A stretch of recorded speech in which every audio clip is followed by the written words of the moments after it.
Welcome students, आप सभी का एक बार फिर से स्वागत है अपनी इस ऑनलाइन क्लास में। लास्ट क्लास में अपने बात कर रहे थे लेसन नंबर 8 की, जिसके अंतर्गत हमने चुंबकीय क्षेत्र, चुंबकीय बल रेखाओं और बल रेखाओं के गुणधर्म को समझा था। आज बच्चों अपनी बात करने वाले हैं उदासीन बिंदु की।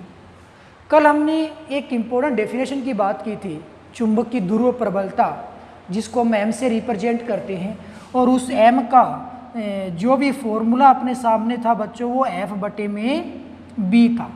और इसके यदि मैं मात्रक की बात करूं तो इसका मात्रक क्या बनता है, न्यूटन प्रति टेस्ला बनता है, और या फिर यूं कह सकते हो एम्पियर इंटू मीटर बनता है। अब कुछ बच्चों को डाउट ये था कि ये एम्पियर इंटू मीटर कैसे बनता है। न्यूटन प्रति टेस्ला तो समझ में आता है कि एफ का तो होता है न्यूटन और चुंबकीय क्षेत्र का होता है टेस्ला, लेकिन एम्पियर इंटू मीटर कैसे बनेगा? तो वेरी सिंपल, एफ का होता है बच्चों न्यूटन बल का, और टेस्ला को आप क्या लिख सकते हो, यानी कि चुंबकीय क्षेत्र का एक अन्य मात्रक और क्या होता है, न्यूटन प्रति एम्पियर होता है। एम्पियर इंटू मीटर, न्यूटन प्रति एम्पियर इंटू मीटर, ये चुंबकीय क्षेत्र का अन्य मात्रक होता है। या फिर ये भी होता है वेबर प्रति मीटर स्क्वायर, ऐसा भी होता है, टेस्ला भी होता है। तो मैं बात करूँगा इस मात्रक की कि चुंबकीय क्षेत्र का मात्रक होता है न्यूटन प्रति एम्पियर इंटू मीटर। तो यहाँ पे मैं बी का मात्रक दे दूंगा न्यूटन प्रति, मतलब इसको मैं ऊपर पहुंचा देता हूँ एम्पियर इंटू मीटर, तो न्यूटन से न्यूटन कैंसिल, ये बन जाता है एम्पियर इंटू मीटर। यानी कि जो भी ध्रुव प्रबलता होती है उसका मात्रक होता है वो क्या बन जाता है, एम्पियर इंटू मीटर बन जाता है। और मोस्टली यही मात्रक होता है वो इसका यूज में लिया जाता है। जब भी आप आगे चल के न्यूमेरिकल वगैरह पढ़ोगे तो स्मॉल एम का मात्रक आपको यही देखने को मोस्टली 99% में देखने को मिलेगा। चलिए बच्चों, बात कर लेते हैं उदासीन बिंदु की।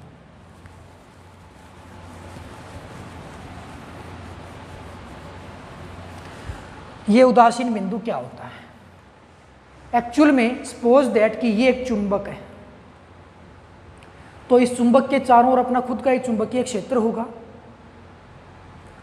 इस चुंबक के चारों ओर जो भी चुंबकीय क्षेत्र बना है, उस चुंबकीय क्षेत्र में स्थित कोई वह बिंदु जिस पर चुंबकीय क्षेत्र का मान शून्य हो, उदासीन बिंदु कहलाता है। जैसे कि सपोज दैट ये एक चुंबक है, ये एन हो गया, ये एस सिरा हो गया, बल रेखाएं एन से एस की ओर आएंगी, ऐसा इसमें बल रेखाएं होंगी, एन से बाहर निकल रही है, एस में प्रवेश कर रही है, यानी कि चुंबक के चारों ओर इसका खुद का अपना चुंबकीय क्षेत्र है। तो इस क्या ये संभव है कि चुंबक के चारों ओर जो भी चुंबकीय क्षेत्र वहाँ पे कहीं ना कहीं चुंबकीय क्षेत्र का मान 0 हो जाए? जी बिल्कुल ऐसा संभव है, लेकिन क्यों होगा उसको भी अपने जानेंगे। लेकिन उदासीन बिंदु आप किसे कहोगे? किसी चुंबक के चारों ओर चुंबकीय क्षेत्र में स्थित वह बिंदु जिस पर चुंबकीय क्षेत्र का मान शून्य होता है, तो उस बिंदु को आप उदासीन बिंदु कहते हो। अब ये उदासीन बिंदु बनता क्यों है? उदासीन बिंदु के बनने का मूल कारण क्या है? मूल कारण क्या होगा? तो बच्चों इसमें क्या होता है, उदासीन बिंदु के बनने का मूल कारण पृथ्वी का चुंबकीय क्षेत्र और चुंबक का चुंबकीय क्षेत्र है। कैसे कि पृथ्वी का जो चुंबकीय क्षेत्र होता है वो हमेशा दक्षिण से उत्तर की ओर होता है, यानी कि पृथ्वी की जो बल रेखाएं होती है वो दक्षिण से उत्तर की ओर होती है। मैं यहाँ पे नीचे पे यहाँ पे मान लेता हूँ ये भौगोलिक दक्षिण हो गया, यहाँ पे मैं मान लेता हूँ ये भौगोलिक उत्तर हो गया।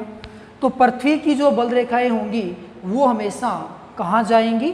भौगोलिक दक्षिण से भौगोलिक उत्तर की ओर जाएंगी। और चुंबक के अंदर जो भी आप बल रेखा बच्चों देखते हो वो कहाँ जाती है?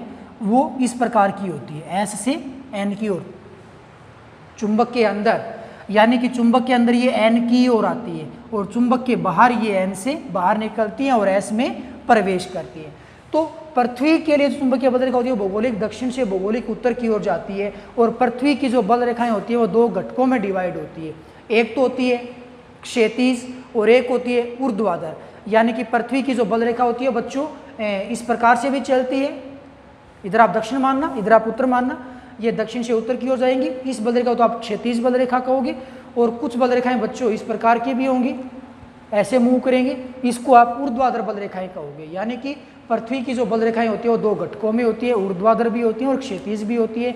यहाँ हम केवल उदासीन बिंदु के पीछे का बनने का मूल कारण समझते हैं, उसमें केवल क्षैतिज रेखाएं ही काम आती हैं। तो यहाँ हम पृथ्वी के क्षैतिज घटक की बात करने वाले हैं, पृथ्वी के चुंबकीय क्षेत्र के क्षैतिज घटक की बात करेंगे। तो कुल मिलाकर के होता क्या है, जैसे कि अपने यहाँ पे ये पृथ्वी की बल रेखा हो गई जो कि भौगोलिक दक्षिण से उत्तर की ओर जाती है। मैं यहाँ पे यदि एक चुंबक रख दूँ कुछ इस प्रकार से, तो एक्चुअल में होता क्या है, जैसे कि यदि मैं यहाँ पे एन सिरा ले लेता हूँ, यहाँ पे एस लेता हूँ, तो चुंबक की बल रेखा कुछ ऐसे आएगी, एन से बाहर निकलेगी, एस में प्रवेश करेगी, ऐसा एक सिस्टम बनेगा, ठीक है। और यहाँ पे ये चुंबक की बल रेखा की डायरेक्शन बच्चों ये आ गई। अब पृथ्वी की यदि मैं और बल रेखाएं खींचूँ, यहाँ पे रिप्रेजेंट करूँ, तो आप क्या देखोगे कि ये जो बल रेखाएं आती है बच्चों वो इस प्रकार से मूव करके ऐसे निकल जाती है।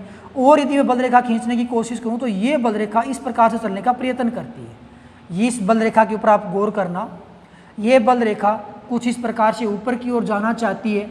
ये तो पृथ्वी की बल रेखा है, लेकिन यहाँ पे चुंबक की बल रेखा बच्चों ये नीचे की ओर आ रही है। तो कुल मिलाकर के यहाँ इस बिंदु पे आपको ऐसे देखने को मिल सकता है या मिलेगा कि ये तो बात हो गई चुंबक की बल रेखा, और ये नीचे वाली जो बल रेखा है वो पृथ्वी की बल रेखा है। ये दोनों एक दूसरे के ओपोजिट हैं, हालांकि ये इतनी दूरी में एक दूसरे के ओपोजिट चलने वाली हैं, और जिस बिंदु पे भी ये विपरीत दिशा में तो हैं ही, परिमाण में इक्वल हो जाएंगी, उस बिंदु पे ये विपरीत दिशा परिमाण में समान होने के कारण उस बिंदु पर परिणामी चुंबकीय क्षेत्र जीरो बनाएंगी। और उस बिंदु पे जब परिणामी चुंबकीय क्षेत्र जीरो हो जाएगा तो उस बिंदु को अपने उदासीन बिंदु कहेंगे।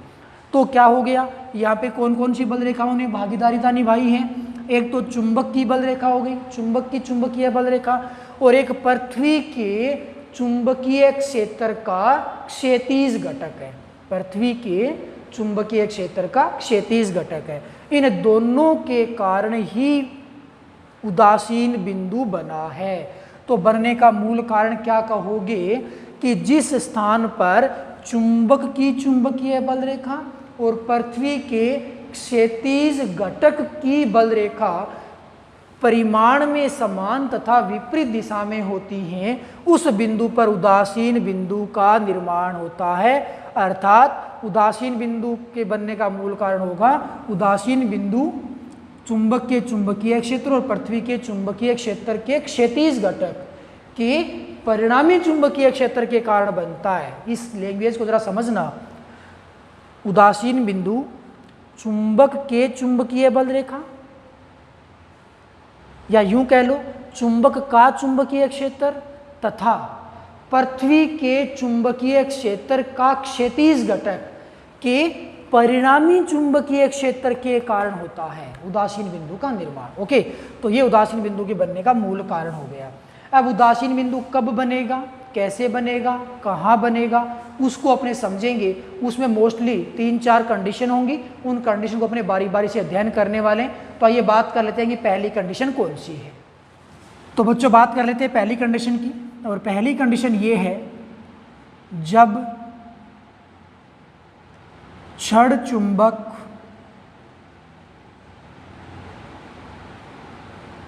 का उत्तरी ध्रुव भौगोलिक दक्षिण की ओर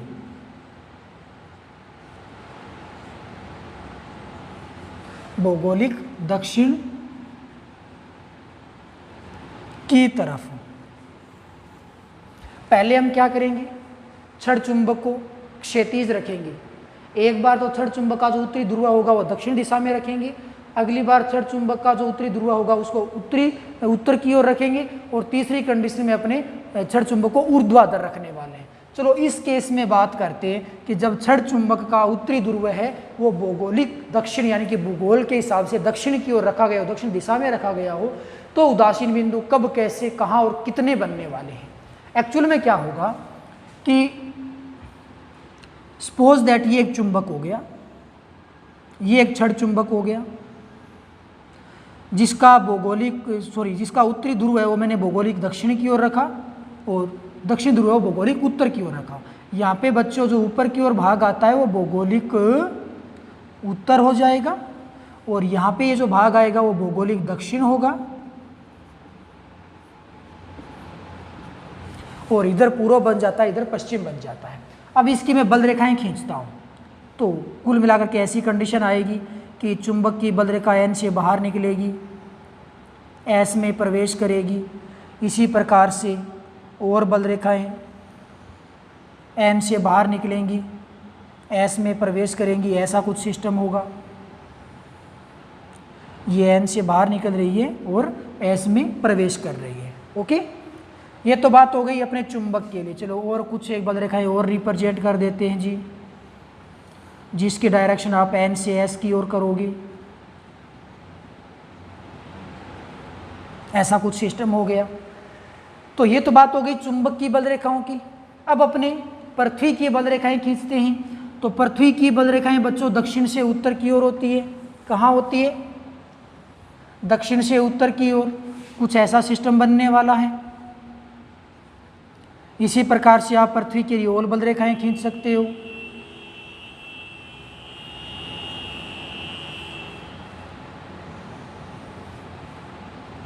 यहाँ से और बल रेखाएं जाएंगी, वो इस प्रकार से थोड़ा मूव करके इस प्रकार से निकल जाएंगी, और बल रेखाएं हल्का सा मूव करेंगी, इस प्रकार निकलेंगी, और ये पृथ्वी की ओर अधिक बल रेखाएं इस प्रकार से चलने वाली हैं।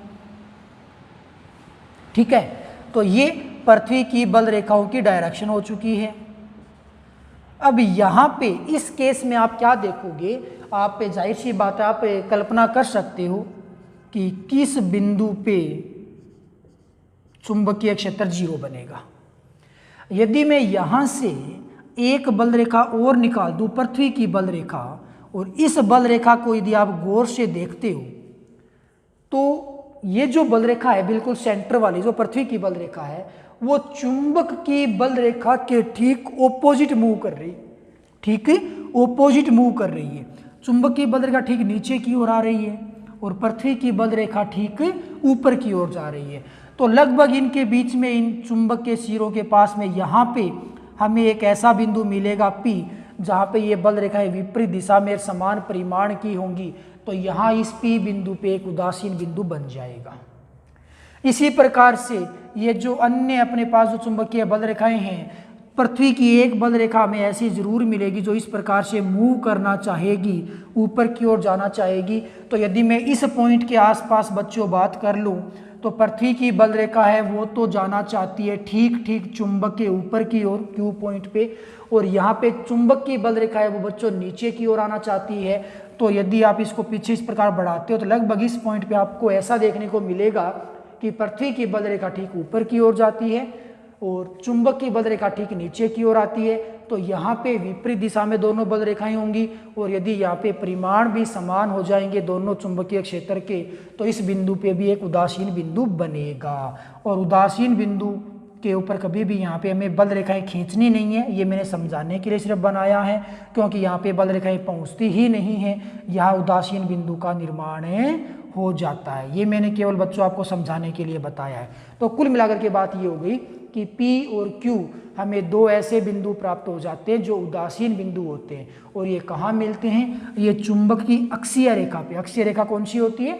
चुंबक के ध्रुवों को मिलाने वाली जो सीधी रेखा होती है वो चुंबक की अक्षीय रेखा होती है, और उस अक्षीय रेखा पर ही हमें चुंबक के ध्रुवों के दोनों ओर दो उदासीन बिंदु मिलते हैं। मतलब उदासीन बिंदु केवल और केवल दो ही होंगे, तीसरा उदासीन बिंदु नहीं होगा। और वो कहाँ मिलेंगे? चुंबक की अक्षीय रेखा पे। तो ध्यान रखोगे कि जब छड़ चुंबक का उत्तरी ध्रुव है, छड़ चुंबक का उत्तरी ध्रुव यदि आपने भौगोलिक दक्षिण की ओर रख रखा है, तो चुंबक के अक्ष पर ध्रुवों के नजदीक, ध्रुवों के निकट कितने उदासीन बिंदु मिलेंगे? दो उदासीन बिंदु प्राप्त होते हैं। और एग्जाम में कई बार ये पूछ भी लिया जाता है कि यदि छड़ चुंबक के उत्तरी ध्रुव को भौगोलिक दक्षिण की ओर रख दिया जाए तो उदासीन बिंदु की स्थिति को बताइए। तो आप क्या कहोगे? उदासीन बिंदु कहाँ बनेगा?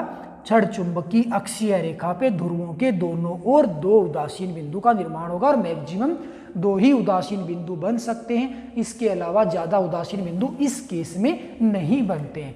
तो ये बच्चों अपने पास पहली कंडीशन थी कि छड़ चुंबक का उत्तरी ध्रुव यदि भौगोलिक दक्षिण की ओर रखा है तो उदासीन बिंदु किस प्रकार से बनता है।